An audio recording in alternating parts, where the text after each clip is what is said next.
into the forecourt. He's going to dribble out the remaining 5 seconds on the clock. And the Thunder win Game 1 here at Paycom Center in Oklahoma City. Suns came in, tried to steal the Bullies' milk money, and got shoved in a locker. 35-point loss in Game 1. Yeah, I think that's a pretty solid summation there. The great John Bloom on the final call there is heard on the Phoenix Suns radio network and right here on Arizona Sports 98.7 and the Arizona Sports app. Suns lose Game 1 to the Thunder in this best-of-7 series. Final score 119-84. A 35-point victory for the best team in the NBA. Welcome into Phoenix Suns postgame here on Arizona Sports 98.7 FM, as well as the Arizona Sports app, and on the Arizona Sports YouTube channel. It just went live, so if you're just now tuning in, maybe you're hanging out at home, you want to watch the distressed look on my face, as well as when we check in with Kellen coming up in just a bit from Oklahoma City. You can find us on the Arizona Sports YouTube channel. Thanks for hanging out this evening. Mitch Verrell is here with you as we're going to recap this Game 1.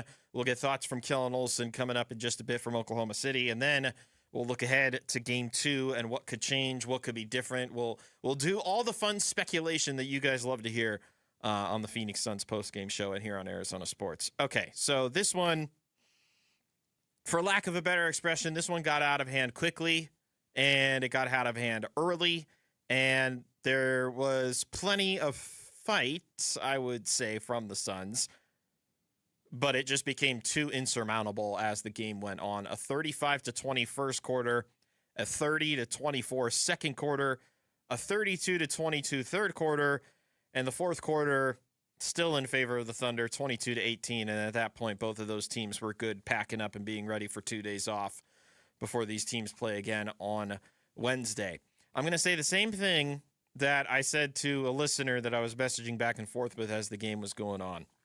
In a vacuum, it is a difficult thing to ask a team to go on the road 36 hours, essentially, after your last game with the travel and be ready to play an opponent about 36 hours later. Because remember, the Suns played a game on Friday night against the Warriors, then had to turn around, fly out to Oklahoma City, play an afternoon game against the best team in the West. So in a vacuum, turning around and playing another game 36 hours later in a different city, multiple time zones away, it's a tough ask. And I commend that the effort was there for good parts of the game. Let's take the vacuum away. What were your honest expectations as far as this team against the Thunder in this series? Like maybe a lot of you were very high in terms of spirits, in terms of energy, in terms of, hey, we actually played them really well a couple of times this year. I think we could give them a little bit of a run for their money. Yeah, not in this game. It did not happen. Just to put an emphasis point on just how lopsided this game was, the Suns' leading scorers in this game as follows: 23 for Devin Booker, 18 for Dillon Brooks, 17 for Jalen Green. The team's fourth leading scorer was Rasheer Fleming, who played the 7.5 minutes of garbage time in this one. Their fourth leading scorer was a guy who played non-impactful minutes in Game 1 of the postseason. That's not good. Not very good at all. I wouldn't say that the offense was the biggest issue. Like, obviously, scoring points is it's a primary way to win basketball games. I think we all agree. There are some obvious margins that very much took the Suns out of this one very, very quickly. And I think the biggest one that I circle, well, there's two, but it's two that we've talked about a lot this year. Turnovers. This one, I think, is a little bit more anomalistic. Not the amount of turnovers the Suns had, but more so the points that the Thunder scored off of those turnovers. 19 turnovers for the Suns. That led to 34 Thunder points. That's pretty darn close to 2 points every turnover, which is just ridiculous efficiency by a team that is very good at forcing turnovers, very good at protecting the basketball, and seemingly was able to get out in transition like it was nobody's business and score just at will. The other margin that very much stood out, 52 paint points for the Thunder, just 24 for the Suns. That 28 points of separation just goes to show how much of a deficiency the Suns have as far as their paint presence goes, as far as their rim pressure goes. The center rotation in this one of Oso Ighodaro, Kaman Malawach, and Haywood Highsmith all produced 0 total points in this game. A combined 0 for 7 from the field. 9 rebounds for Oso. 7 of those came on the offensive glass, however, just to put into perspective where those extra chances were coming from. Because the Suns did give themselves extra chances, but the Thunder won the possession battle by 10 in this game one. It just felt like Chet Holmgren was going to run away with this one. He didn't necessarily, but the Thunder seemingly had control of the paint for the entire game. 54 rebounds to the Suns, 45. Of course, right on cue, I get logged out of the screen in which I had all my numbers up. Appreciate that very much, computer. That's okay. I'm logged back in now. 54 to 45 in the rebounding department. Thunder were also very good sharing the basketball. 28 assists on 42 makes compared to the Suns' 16 for 29. The efficiency was just there for the Thunder from the field. 45% from the field, 42 of 93. The Suns, 29 of 83. And really, you can argue that a lot of the shots were contested. And yes, while there were plenty of open shots that did not fall. 13 of 39 from 3 were the Suns. The Thunder, 14 of 46. So not even that much better. And I think the free throw disparity, there isn't much of one. Obviously, you can look to Shai Gilgeous-Alexander and point out that he went to the line 17 attempts from the free throw line, 15 of 17 overall. I don't think that this game was very much won or lost at the free throw line. Clearly, they lost by 35, So, if anything, the Suns need to find a way to combat the pressure that OKC gives on defense, and they need to find ways to keep moving the ball because 16 assists is not going to get the job done. And I'm sure a lot of it is passing out to the open guy and the shot's not going down. I'm sure there was plenty of those in this game, but overall ball movement, if the ball dies, then the offense dies, quite frankly. If you can't keep the ball moving, then you're not going to even have a chance on offense. Something else that can't happen again. You can't have the two complementary scorers behind Devin Booker go a combined 12 for, what's the quick math on that? 38. You can't have your two complementary guys going 12 for 38 from the floor, and that's what Dillon Brooks and Jalen Green were tonight from 3. It was a 5 for 17 clip for the two of them combined. Devin Booker was under 50% in this one at 8 of 17, 2 of 5 from 3. Was trying to draw contact. It wasn't working out for him in that regard as well. Only got 7 free throw attempts. Did have 6 rebounds, but again, turnovers, big bugaboo in this one. Booker had 3, Green had 3, Ryan Dunn had 3. He had the most minutes of anybody off of the bench with 24, and really a good chunk of that was in the later stages of the game. But this one was lost early. This one got out of hands early, and really it's on the Suns to be able to fix some of those marginal discrepancies because you can't go and point fingers after this one. This was a team loss through and through. And I know I said on Friday that anything at this point, it's still a success of a season, and I still think it is. But man, I would have thought they would have at least gone out with a little bit of a fight because there was absolutely no fight from this team today. All right, let's take a timeout, and then I want to get your guys' thoughts on this one. 602-260-9870. Again, 602-260-9870. If you want to call in, share your thoughts. We're also hanging out on the Arizona Sports YouTube channel, so if you want to cop in, hang out with the chatters. I see Jorge. I see Silos. What's going on, guys? Hope you guys are having a good afternoon here. This is the Phoenix Suns postgame show here on Arizona Sports, the Arizona Sports app, and the Arizona Sports YouTube channel. Being hurt in an accident can change your life, and we want you to be empowered in that situation, and that is why we tell you to call Sweet James. Hey, everybody, Dan Bickley here, and when one of our listeners got hurt in a motorcycle accident, he was shocked by the lowball offer he got from the insurance company, and he called Sweet James, and his new team of attorneys helped him get the medical care needed to get on that bike again, and then they fought tirelessly to deliver a $400,000 win. Now, know from firm can guarantee outcomes, but if you're ever hurt in an accident, you need a team of local attorneys who have the care, the skill, and the resources to win the most for you. And Sweet James brings over 500 trials of experience to every case, big or small, and that is why they win 98% of the time, and they win big. Call Sweet James at 800-9-million. That's 800-9-million. Find them online at sweetjames.com. Proud partner of your Phoenix Suns. Luke Lipinski back to tell you about Orchard. How's this for a plan? You find your dream home, and then you just move in right away without the frustrations of waiting around to sell your old place first. That's the way to do it, and you know what? Orchard gets it. That's why their Move First, Sell Later program exists, because with Orchard, you can buy the dream home now. Don't waste time, just go. Then sell the old one later. Here's how. Orchard gives you cash so you can buy and move into your new home first. You can do it on your timeline. No waiting around, no showings, no double moves. You ever tried to do a double move before? You don't want to do any double moves. Then the Orchard experts take it from there. They handle repairs on your old home. They make price-boosting upgrades. And once they're done, a local Orchard agent will list and sell your home for top dollar. They can do that because their agents are some of the most experienced around town, with smart tools and products to help you attract the right buyers. Orchard's Move First program gives you the freedom to sell your old home later so you can focus on buying and moving into your new home now. Buy before you sell. Still get top dollar for your home with Orchard. If you're ready to find out how much your home is worth, visit Orchard.com to get your free home valuation. That's Orchard.com. Arizona Sports Suns postgame on the home of Phoenix Suns basketball. Arizona Sports 98.7 and the Arizona Sports app. Throws to O'Neal at the top of the circle. He gets it back. Look around a double screen now. Back to Royce. A wide open three left side. Cash for Royce O'Neal. And the Suns starting to heat up from deep. They get back with an 18.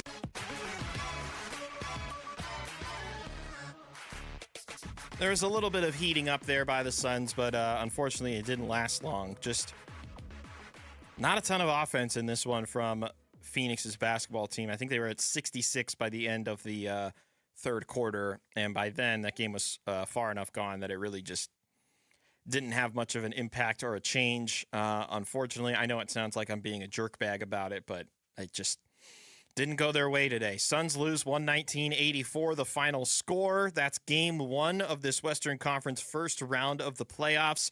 Game two will be on Wednesday evening from Oklahoma City. Welcome back into Suns postgame. Mitch Varel is back here with you, hanging out with you on Arizona Sports 98.7, on the Arizona Sports app, and on the Arizona Sports YouTube channel as well.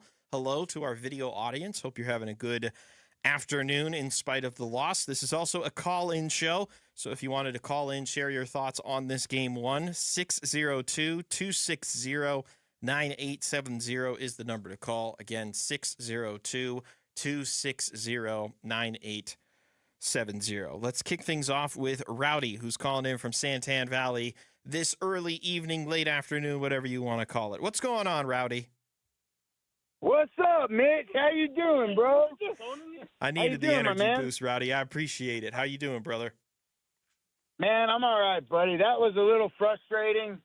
I can't help but think that Grayson Allen, he really would have helped us in this game, man. Seeing him on the bench like that hurt.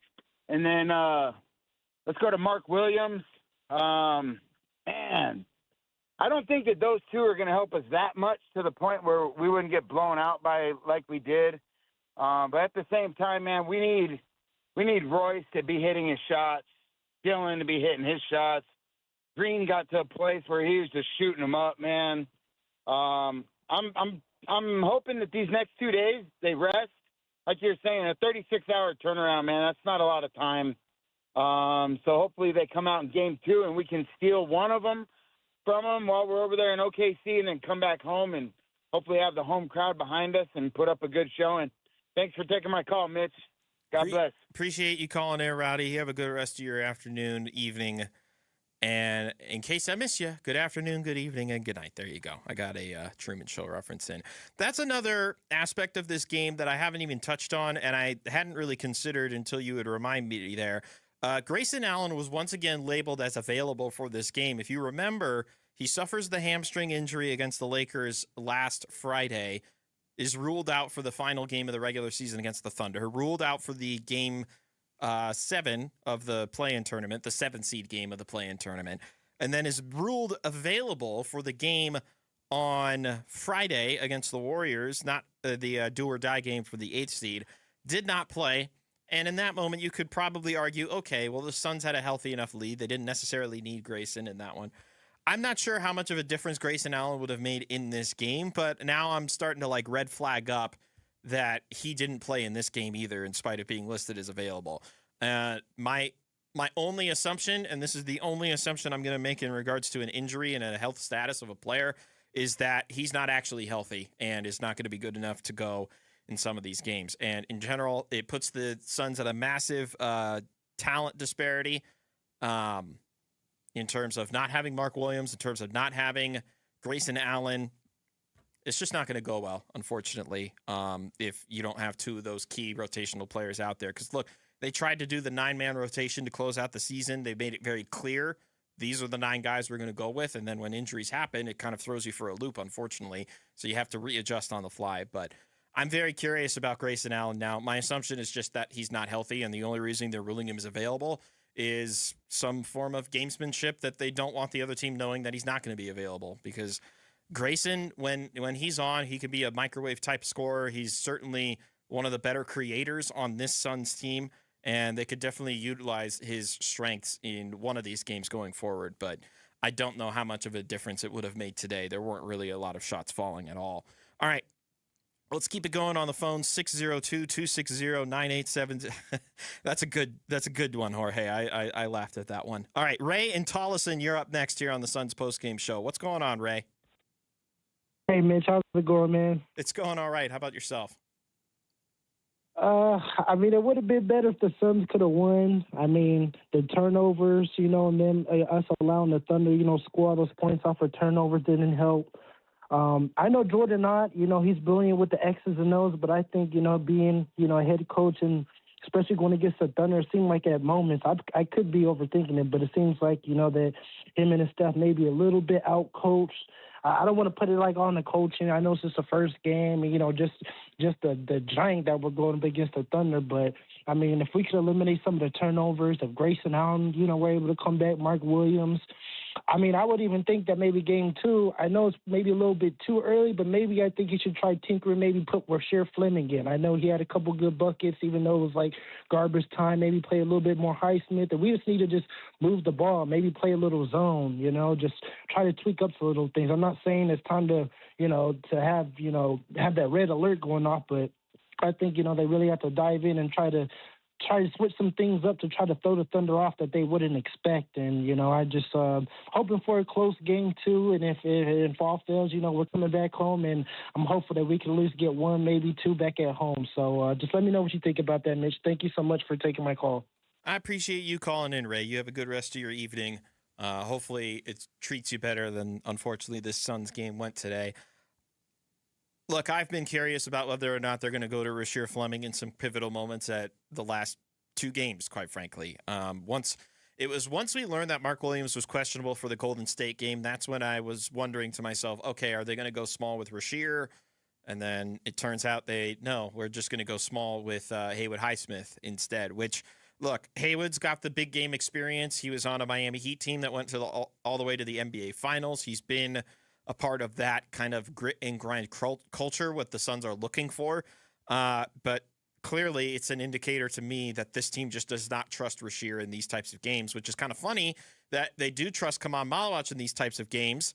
And Kaman was pretty lost out there in some of the stretches. Like literally in the first minutes of the game that he got out there, the Thunder ran a ATO, it's an acronym for the after timeout play. And literally it ended up as a lob over Malawach's head to Hartenstein to get the bucket. I know he was playing drop coverage to try and double Jalen Williams, who's coming down the driving lane, but as a result, he loses his own man behind him. And the only reason that Malawach was out there was to go against Hartenstein. Like, clearly, that was the matchup plan that they had for him. So I'm not really sure what to anticipate from the rotations anymore. It seems like Brian Dunn is the one that's slotting into the Grayson Allen spot, even though he's not the same shooter. He went 0 for today. Clearly, they just need some of that energy on the defensive end and then on the offensive end as well. I don't know. We'll see how it goes on Wednesday. We'll see how Mark Williams is recovering from his foot soreness, and we'll see if Grayson Allen is actually healthy enough with his hamstring strain as well. All right, let's get one more caller in before we take a timeout. So let's go now to Fidel, who's calling from Tempe this early evening in the afternoon. What's going on, Fidel? You're on the Suns postgame show. Hey, Mitch. I wish I was doing better, but, we still got a lot of basketball to play. Yes. Mitch, I want to ask your opinion on something, though. How come during the last 7 minutes only 3 or 4 calls are made by the officiating, and then, when it's garbage time, how does that work out where you're so heavy the rest of the game and during garbage time there's like no fouls called? I just don't understand that. It's a fair question, Fidel. Appreciate you calling in and asking. I think my simple answer would just be that they want the game to be over, which seems pretty unfair to the guys that are out there and playing very aggressively and playing with that same style of play. But at the same time, I do think another part of it is there's not as much bumping and driving into opposing bodies at that point in the game because, one, the margin is as large as it is. 2, there's only so much time left in the game with a margin that is that well separated. So I think a part of it is just the officiating they're looking at the situation and they're saying, do we really need to call this? Do we really need to call that? I mean, think back to the Thunder game against the Suns to close out the regular season. That game flew by. That game coasted. So I would assume that a good part of it is just they're gauging how the game is. Like if it's an obvious foul, they're going to call it obvious foul. Whereas earlier in the game, when the minutes matter and the players on the floor are integral to the success or failure of the teams, it's just going to be a different attitude. It's going to be a different vibe. I know that seems like a cop-out for the officiating crews, but at the same time, the players aren't necessarily playing with that same drive and fire for all 7.5 minutes. I do think there's an aspect there where it's not the same physicality or the same types of fouls that need to be called because the players are going out there and just kind of like going 75% speed, half speed, however you want to look at it. So I think that that's a part of it. That would just be my guess. I could easily be wrong, but who knows? All right, let's take a timeout. More time for you guys to call in. 602-260-9870 is the number to call. 602-260-9870. If you're hanging out in the Arizona Sports YouTube channel, hang out in the chat. I see Noah, Jorge, Kevin, Mick Big 82. What's going on, you guys? Hope you're having a good afternoon, early evening. We'll come back and do more reaction next here on the Suns Post Game Show. Arizona Sports 98.7, the Arizona Sports app, and Arizona Sports on YouTube. Sports in Arizona, Kevin McCabe hosts the Kevin McCabe Show Saturday mornings 9 to 11 on the local sports leader. Listen on the Arizona Sports app at 98.7. T-Mobile has an exclusive bundle for customers 55 and up. I'm Sarah Bowl. Yeah, I'm Frank Bowl. A reliable network is key for us. And with T-Mobile, it's been wonderful. And going to the 55-plus plan saved us so much money. A lot. And that's important. Trying to keep costs down. The home internet's been perfect. It's fast, it's quick. The setup was so easy, it took less than 15 minutes. It was like, ta-da! If you want simplicity, coverage, reliability, you want the whole package, T-Mobile has it. Right now, T-Mobile customers 55 and up can get 2 phone lines on America's best network, plus America's fastest 5G home internet for just $30 each. $30 per month each line with autopay plus taxes and fees. Minimum age 55. Pricing for home internet rely on 2 lines of Essentials Choice 55. $35 connection charge per line required. Best mobile network and fastest 5G home internet based on analysis by Ookla of Speed Test Intelligence Data 2H 2025. All rights reserved. Luke Lipinski back to tell you about Twin Peaks, your lodge away from home, where you can catch all the action going on in the sports world right now in a high-energy, fun, and friendly atmosphere with the scenic views that make Twin Peaks famous. Plus, they've got an entire menu made for MVPs, including burgers, stacked high and cooked to order, smoked in-house wings and brisket, and happy hour deals. What more could you possibly ask for? Twin Peaks has you covered with 5 convenient Phoenix locations now, so there's one nearby wherever you are in the valley. Twin Peaks eats, drinks, scenic views. Spend Mother's Day at Chase Field when the D-backs take on the New York Mets. The first 15,000 moms get a Mother's Day jersey courtesy of Dignity Health. Visit dbacks.com. Arizona Sports Suns Postgame, hosted by Mitch Vareldis. Booker gets it on the logo center court, dribbles to his left, shoots a deep 3, and that one's good for Devin Booker from way downtown. He's got 20 on the afternoon to lead all scorers. and he would end up leading all Suns scorers. Devin Booker with 23 points. Most in the game, Shai Gilgeous-Alexander with 25. Booker's 23. Jalen Williams, the former Perry Puma, with 22. Chet Holmgren had 16. Dylan Brooks with 18. Jalen Green with 17. And it was the Suns coming out the loser in this one. I remember on the final call, I should say, the Suns were coming in trying to take the Bullies' lunch money, and they got shoved in a locker or something of that ilk was Bloom's phrasing, and that's pretty accurate. Thunder take this game one of the series, 119-84, the final score. Welcome back into Suns postgame. Mitch Vareldas back here with you, hanging out with you on 98.7 on the Arizona Sports app and on the Arizona Sports YouTube channel. Hope you guys are having a good early evening, late afternoon, however you want to call it.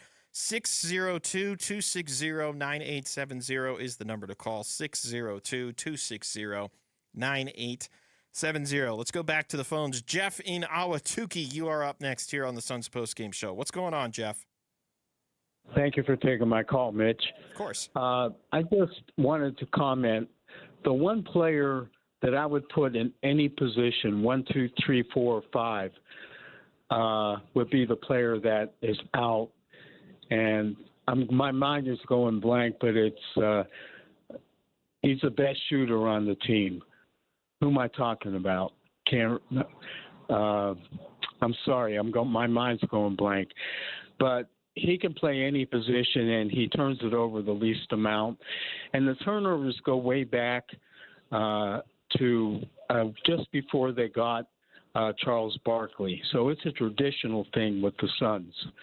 And the player that I really love is this player, and I love his last name, Boo Ye. You know, if they come back to Phoenix, they should have one owl that says Boo and the other owl that says Ye, because he was phenomenal in the OKC game where they didn't have their starters playing. And he plays with lots of energy, plays fast, and he's very instinctual out there. He's not overthinking it out there. And I don't know why I'm drawing a blank on the guy that I really like for 1, 2, 3, or 4, or 5 that can play all positions. But he's out, and he sees the whole field. And I think Bouye is the same thing. He sees the whole court out there. And these players that see the whole court, they seem to be able to play faster, and I believe they play in slow time. Correct me if I'm wrong, but if you've played sports before and you're not thinking too much and the field opens up, it's like you're playing automatic pilot. And those two players are playing automatic. I apologize for not remembering this guy's name. It's okay. Okay. So I know you know who I'm talking about, and he's the one that starts or is a sixth man. Are you referring to Jordan Goodwin by chance? No. Colin Gillespie. No. Haywood Highsmith. Ryan Dunn. No. Or are you talking about a former Sun? Because I could go all over the place with this one. No, they traded for him in the trade about 3 years ago. You're talking about Grayson Allen, Royce O'Neal? Yeah, there you go, Grayson Allen. I'm sorry. My mind goes blank sometimes. It's I'm all old, good. okay? It's all good. But thank you. But that's the player that I really like. I think he could play any position. And I agree with the first caller that called in. I mean, they really missed him. Yeah, I got to be honest, Jeff. Thank you for the call. I'm very curious about how they're going to handle his health going forward, because it just seems like they're not putting him out there even though he's healthy, which, look, to me, you guys are smart. You're out there. You followed this team all year, or at least you're tuning in at the right time. You've been paying attention to how the Suns have closed out this season. He's made available, but he's not playing. What does that tell you? It's either he's not as healthy as he should be, or they don't trust him, which that doesn't make sense to me. Why would they not trust Grayson Allen? He's been an integral part of this team all year. Why would you just suddenly decide, we don't want to go to Grayson right now? Like, that makes zero sense to me. So the obvious tell for me is that he's not healthy, and that's okay, but it is kind of annoying because this is a guy that could help them offensively, and a Suns offense that has been, for better or worse, just really struggling with their efficiency as of late. It's been a real issue. So maybe something that can be corrected if Grayson Allen becomes available again. I mean, he is available, but he's not playing, so that's what I mean by that. But either way, I'm curious what kind of impact he could have if he's available for as soon as Wednesday, really. Let's go back to the phones. Eli and Payson, you've got the word now here on the Suns postgame show. What's up, Eli?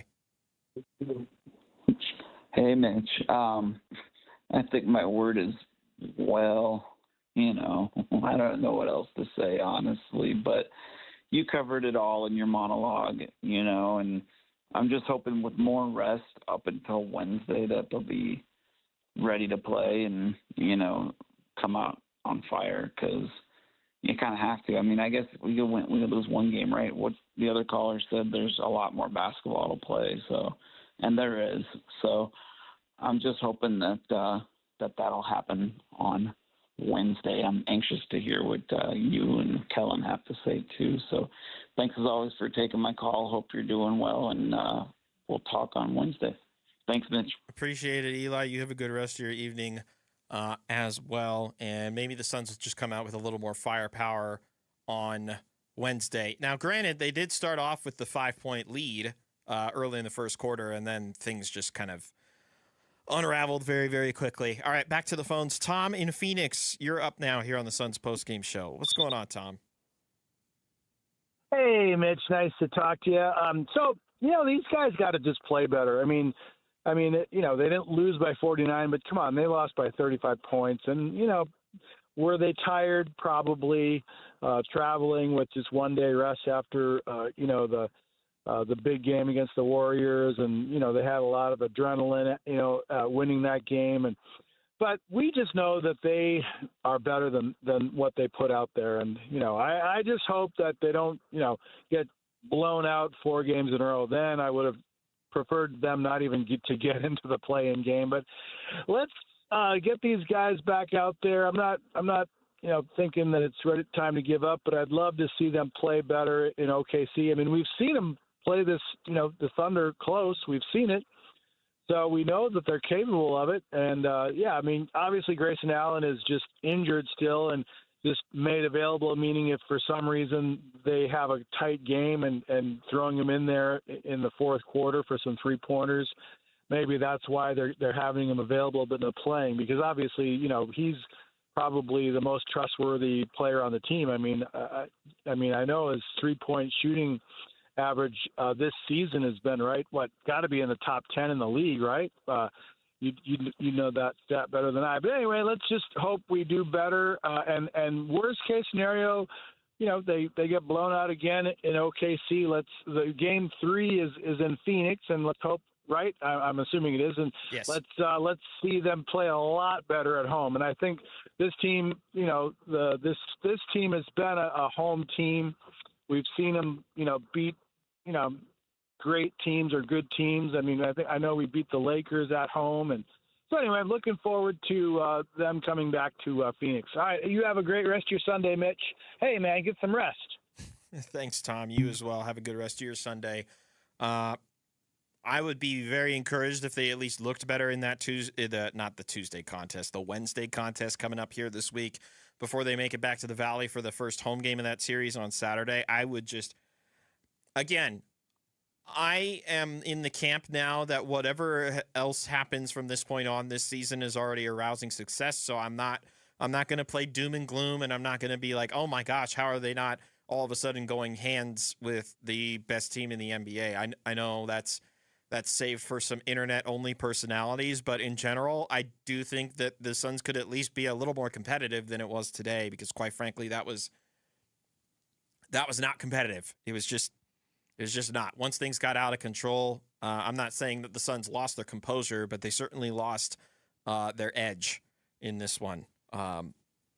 Maybe it just takes an ejection or another slap to the face or something. I don't know. Don't actually take me on advice for that. I've watched a lot of basketball recently. All right, we'll take another timeout. We'll come back. We'll see what's going on with our intrepid Suns guru, Kellen Olsson. I know he's working hard from the Paycom Center in OKC, so if we get to check in with him, great. If not, we can continue taking your guys' thoughts on this game if you have them. 602-260-9870. Again, 602-260-9870 if you want to call in, share your thoughts, or hop into the Arizona Sports YouTube channel, hang out with the chatters. What's going on YouTube? Hope you're doing well. Hi, hello. That's me waving to you guys through the camera. Let's take a time out here on Arizona Sports. Attention. Have you racked up $10,000 or more in credit card debt? Are you barely getting by making minimum payments? With credit card debt reaching all-time highs, National Debt Relief is notifying consumers about significant debt relief options currently being made available to help those with overwhelming credit card debt. These options may reduce a large portion of credit card debt for those who qualify. You don't need to declare bankruptcy or take out a consolidation loan, and you may only have to pay back a fraction of what you owe, even if you have bad credit. National Debt Relief has already reduced the credit card debt for more than 550,000 consumers, so don't wait. If you owe $10,000, $20,000, or even $100,000 in credit card debt, you can now take advantage of this financial debt relief as the cost of living continues to skyrocket. To check what debt reduction you may qualify for, call 800-885-5577. That's 800-885-5577. Again, that's 800-885-5577. Hey everybody, Dan Bickley here, and you've seen the billboards. Sweet James is everywhere. It's a fun name and a fun brand, but when you've been hurt in an accident and it's game time, Sweet James plays to win. They are unstoppable in their pursuit of justice, and they are the heavy hitter you need when dealing with the insurance companies. Sweet James Accident Attorneys is a world-class law firm with over 25 years of experience, more than 500 trials, and over $2 billion recovered for accident victims. They even have a full in-house trial team, and they win 98% of the time. Remember, having the right attorney can mean the difference between a $2,000 check and a $2 million settlement, and Sweet James delivers some of the biggest wins in the country, and they've been named best attorneys in America. So if you're hurt in an accident, don't settle for less. Call Sweet James at 1-800-9-MILLION. That's 1-800-900-0000. Online at sweetjames.com. Today's letter is A. A is for affordability. A is for attainable, accessible, and adding a Toyota to your driveway. For afternoon errands, AM commutes, and adventures across the valley. For carpools and coffee runs, weekend plans, and all the miles ahead. Across the lineup, these are the A's that add up. Toyota, the A in affordability. Right now, get 4.99% for 72 months on a new 2026 Camry or Corolla. Or get 2.99% APR financing for 72 months on Tundra. Or 3.99% for 60 months on Tacoma. See your Valley Toyota dealer today. Toyota, let's go places. 4.99% financing with $1,887 for 1,000 bar for 60 months. 2.99% financing with $1,519 for 1,000 bar for 72 months. 3.99% financing with $1,841 for 1,000 bar for 60 months. Zero down payment if you qualify. Offers exclude TRD Pro models and N5426. See dealer for details. KMVP FM Phoenix, live from the Casino Arizona and Talking Stick Resort Studio. Arizona Sports, the local sports leader.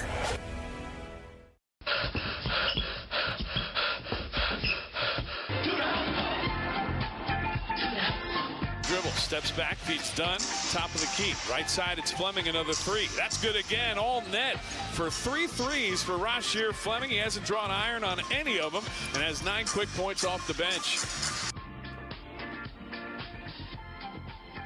Didn't feel like throwing the Hustle Award away in the playoffs. I don't think that's fair. So we're just giving an honorary one, if you will, to Rasheer Fleming. Congrats, Rasheer. Thanks for being the fourth leading scorer on the Suns tonight in this game.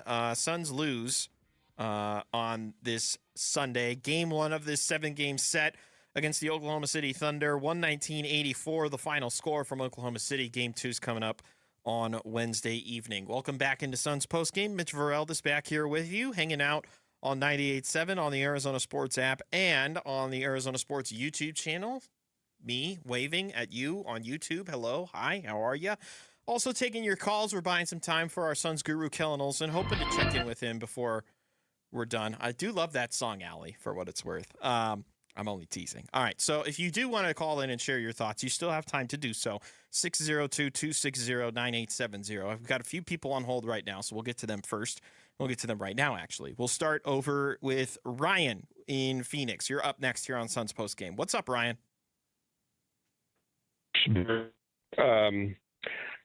Nothing? Am I still there, or did you hang up I still on me got yet? you. Went through like a mini phaser there for a second, but I still got you now, so you're good. You're good. Okay. I'll make it quick because I'm in the middle of grocery shopping here. But I don't care what really happens this series. I don't think many people expect us to even win a quarter. And that's fine. Hey, we made it this year. But what I'm really looking at is the rest of the West.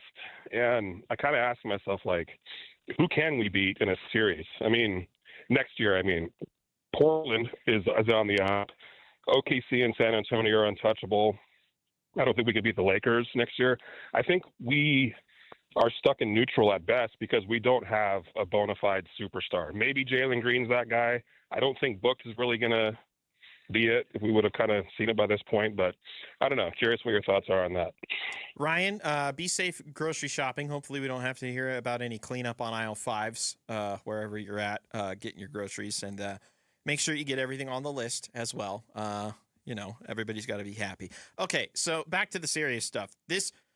Look, as much as I say that I'm happy with the outcome of this season, given where my expectations were going in, and given the fact that they're in the playoffs to begin with at all, like going from a team that I expected to win 30 games and they won 45 and got into the playoffs, I think that's a tremendous accomplishment.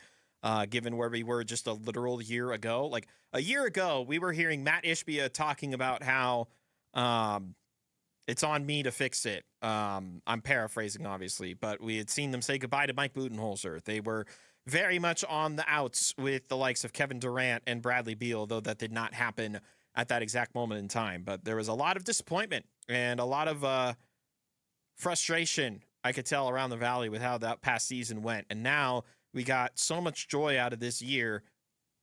That doesn't mean that this roster is perfect, to Ryan's point. There is still some work to be done if this team wants to have any chance of climbing up the standings in the very near future. They have some assets to work with, not a ton. Like most of their assets are tied up with the guys that are on the roster right now. Is he there?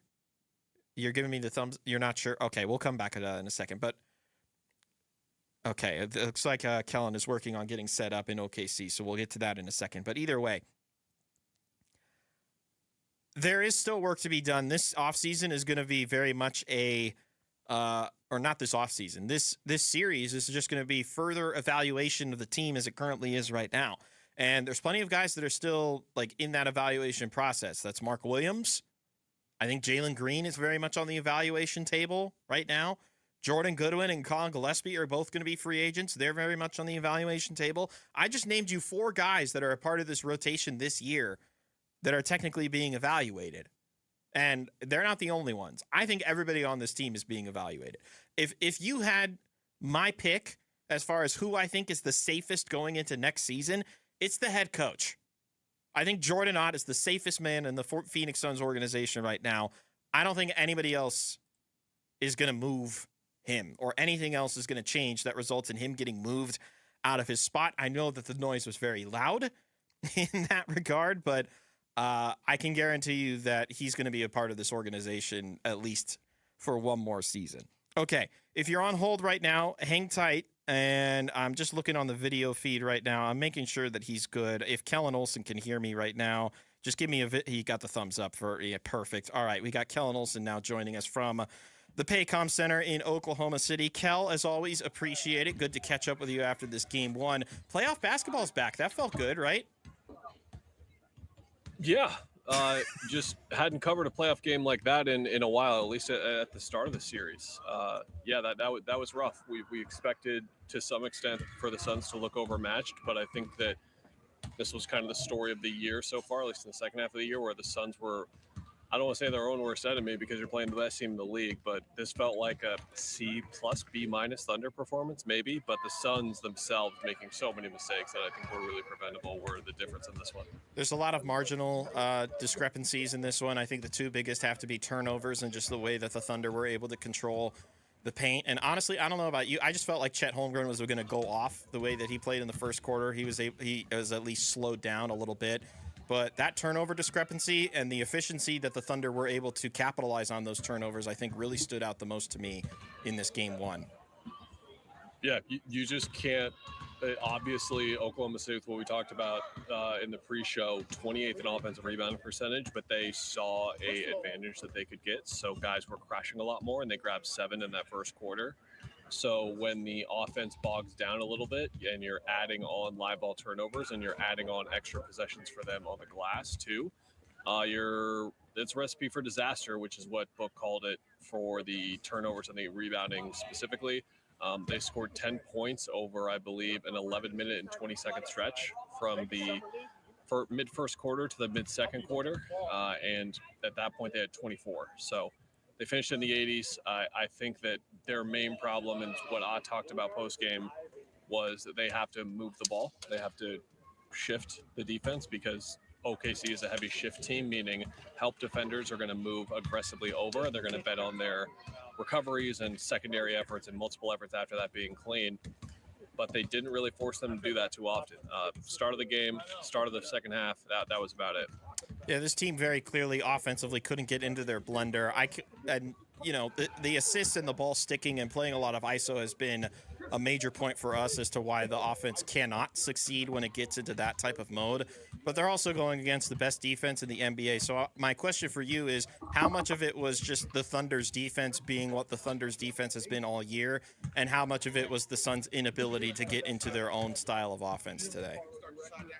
I think that it was more on the Suns, and I don't want to take away any credit from the Thunder because they deserve all the credit for winning this game by 35. But it was just extreme tunnel vision from Dylan. I think that was obvious. You don't need the person like me who's been covering the team all year to tell you that. He was 3 of 18 at one point, and then even if Jalen, from an efficiency perspective, was in a pretty good spot in the first half, and felt like his decision-making and how many driving kicks that he didn't have. Book doesn't even need a driving kick. He just needs to go to that Paycom logo over there, 35 feet away from the basket, and he'll see 2 bodies.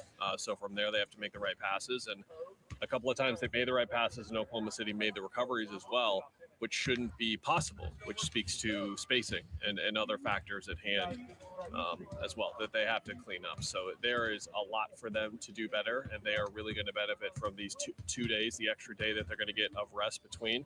Doesn't sound like they're going to practice tomorrow, so they're going to really rest and lock in on film tomorrow, and then we'll see what Wednesday brings, because the stat that I have, Mitch, is that the Thunder are now 9-0 in the first round since 2023 or 2024, excuse me, so the last 3 years. In each of those series, though, there were a pair of close games. So you think like they've just been killing all these 8 seeds the whole time. That's really been the story. You'll remember the infamous Memphis game last year when they were up 29 and blew it. That game 4 of that series was close as well. The Pelicans, I think, had a lead in the fourth quarter of games 1 and 4 2 years ago as well. So this team can be vulnerable in the first round, despite how much of a juggernaut it looks like. It's just, are you as a team able to take advantage of that? And so far, the answer has been a resounding no. And I think one person who can make a tremendous difference, unfortunately, didn't play much in this game. He left again with a calf injury, Jordan Goodwin. Not sure if there was a health update given by Coach Ott afterwards in terms of any sort of inclination one way or the other of what we could expect from Goodwin, whether he'll be back on Wednesday. What was the latest you got there? Nothing new. And I think on the injury update front going forward, we're kind of working with a little to nothing, because you would assume Mark being questionable the other day means he's going to progress and be better. But I don't know. Grayson's been available 2 games and hasn't played. So it's in a world of us seeking out injury information just because we like clarity for the fans to know who is playing and who is not playing. Yeah. I'm sorry, but I'm going to have even less for you guys over the next week or 2. Well, I appreciate you doing all the dirty work and asking the tough questions, even though it's always hard and is a tough task to ask those hard, difficult questions to the big baddies that are in the Suns post-game locker room. Cal, as always, we appreciate it. We will regroup again on Wednesday for Suns, and then we'll regroup tomorrow for a power hour of Arizona Sports at Night. Thank you. A power hour of me trying to survive on hotel Wi-Fi for an hour of live radio. It should be absolutely electric to see how much Phil Mitch has to do as I'm just we'll see. Nothing will go wrong. Nothing will go wrong. Kellen, we appreciate it. Thank you, Kellen, joining us from the arena after this one. Suns lose to the Thunder by a score of 119-84. Next game will be on Wednesday. All right, I've got one of you still on hold, taking post-game calls here on the Suns post-game. We'll make this with the last call, and then we'll get into the info as far as the next game, and then we'll check in on scores around the association. So Hugo in Apache Junction, thank you for your patience, Hugo. you've got the last word now here on the Suns postgame show. Yeah, how you doing? I think the Suns, one thing they have to do is rebound better, because the rebounding, they got out-rebounded big time. So the only way they can do that is they got to play bigger. Small ball ain't going to cut it against Oklahoma City. They need to play Fleming more, Malawach more. That's the only way they're going to get experience. And, yeah, they have to play these guys more. I know they're young, but they're going to lose anyways in the series. So why not play the young guys so they can get experience? That's all. I like the thought process, Hugo. Thanks so much for calling in and sharing your thoughts. I do think that it leans more in the Rasheer Fleming direction than it does the Malawach direction. For what it's worth, Malawach did play in this game, and he had a run there where the difference between garbage time minutes and competitive minutes, he was in some of the competitive minutes category for a little bit of this game, but I didn't think he was all that great today. There were a couple of opportunities that he had. He did not seem like he knew where he was in some of the possessions. Like the very first possession that he was out there, the Thunder ran an out of timeout pass in and then lob it over Malawach's head to get it to Hartenstein for the dunk. And, that was most of the indication that I need. But in general, I agree with you on the fact that they need to kind of match size here, because OKC started Isaiah Hartenstein and Chet Holmgren. Those are two guys that can very easily play the center position, and Chet was just an absolute menace in the first quarter, was kind of non-impactful in the quarters following. I would have thought he would have a much bigger imprint in this one, but he had 7 rebounds and 16 points. Hartenstein had 8 and 8. Really, Jalen Williams was the one that was a problem on all ends of the floor. 22 points, 7 rebounds, 6 assists. Also had a steal and a blocked shot.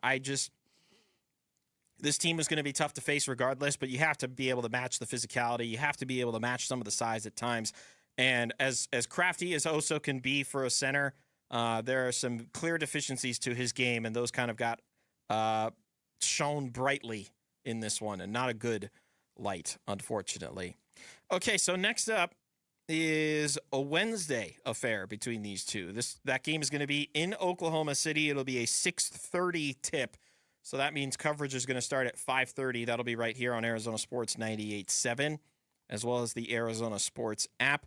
Now, Diamondbacks will also be playing on that Wednesday. The Diamondbacks game is going to be on ESPN 620 as a result of the Suns game on a Wednesday. But 2 days off for the Suns after they only had really 36 hours to get themselves ready for this game in Oklahoma City. So maybe a little extra rest can do them some good. Maybe now that they've got some tape, some film to review on this matchup, maybe it'll give them a little bit of a better advantage. Maybe that'll come out a little more competitive, and I don't know. We'll have to wait and see. But that next game is going to be on Wednesday. The 6:30 p.m. tip. Coverage will start at 5:30 right here on Arizona Sports 98.7 and on the Arizona Sports app. Now, for everything else that went on, is going on, and will happen, and did happen yesterday. Did I cover all the bases? I think I did. In the NBA, it's time to check on all the scores across the playoff bracket, and for that, we need a little tunes. Can you fire away for me, Matty Ice? I'll be your light, your match, your burning sun. I'll be the bright and black that's making you run, and we'll feel alright. We'll feel alright, 'cause we'll work it out. Yeah, we'll work it out. Now we're doing this. If you have a doubt, till the love runs out, till the love runs out. I'll be a ghost. I don't know where this one goes on the One Republic song tier list in terms of the songs that have been made by the Colorado-based band, but as I learned, Ryan Tedder, the lead singer, born in Tulsa, Oklahoma, so not too far from Oklahoma City. Don't trust me on that. I'm not a geographist. I don't even think geographist is a real word, but either way, this is Love Runs Out. This was a band that I got to play as a stand tune in college basketball's marching band. That was fun. But Love Runs Out by One Republic. Ryan Tedder out of Tulsa, Oklahoma, singing us home. So we'll recap what happened today. We'll let you know what happened yesterday, and then we'll tell you what to look forward to tomorrow. That's how we'll operate here. The two finals so far today, the one that you just listened to was Suns and Thunder. That was Thunder 119, Suns 84. Earlier today, we had the Boston Celtics taking down the Philadelphia 76ers 123-91. That's a 2 versus a 7. Right now, we got a 1 versus an 8 in Detroit, and JB Bickerstaff is screaming at the nearby official because his Pistons are trailing the Orlando Magic right now. It is 40-34 in favor of the Magic with 9 minutes to go in the second quarter. That one, national TV on NBC and Peacock. And then later tonight, 6 p.m. tip-off for Trailblazers and Spurs. That's a 2 versus a 7 in the West. That one also on NBC from San Antonio. So here's what happened yesterday. 4-5 in the East. Cavaliers take game 1 over the Toronto Raptors, 126-113. 3 versus 6 in the West. Denver Nuggets take game 1 over the Minnesota Timberwolves, 116-105. 3 versus 6 in the East. The New York Knicks hold off the Atlanta Hawks, 113-102. And then 4-5 in the West. LA Lakers get the win over the Rockets, 107-98. No Luka, no Austin Reeves, and no Kevin Durant in that game 1. Notable absences there. Now, as far as NBA action tomorrow, we got 3 games, 2 in the East and 1 in the West. Toronto Raptors and Cleveland Cavaliers tips off at 4. That's a 4 and a 5. Atlanta Hawks and New York Knicks tips off at 5 in Madison Square Garden. Cavs and Raptors, that's at 4 and then at 5. So basketball games within an hour of each other. And then 7:30 tomorrow night, Nuggets host the Timberwolves in their game 2. That should be a fun one down in the West. That's going to do it for this edition of Suns Postgame. We'll be back again on Wednesday starting at 5:30 on Arizona Sports and Arizona Sports on YouTube. So be sure to hang out for that. And we look forward to game 2, Suns and Thunder, coming up Wednesday night. Thanks so much to Kellen Olsson. Thanks to Matty Ice and Allie behind the glass. Thanks to you for hanging out, watching along, listening along, calling in, showing your Suns fandom. I'm Mitch Verel. Have a good rest of your evening, and we'll talk again on Wednesday.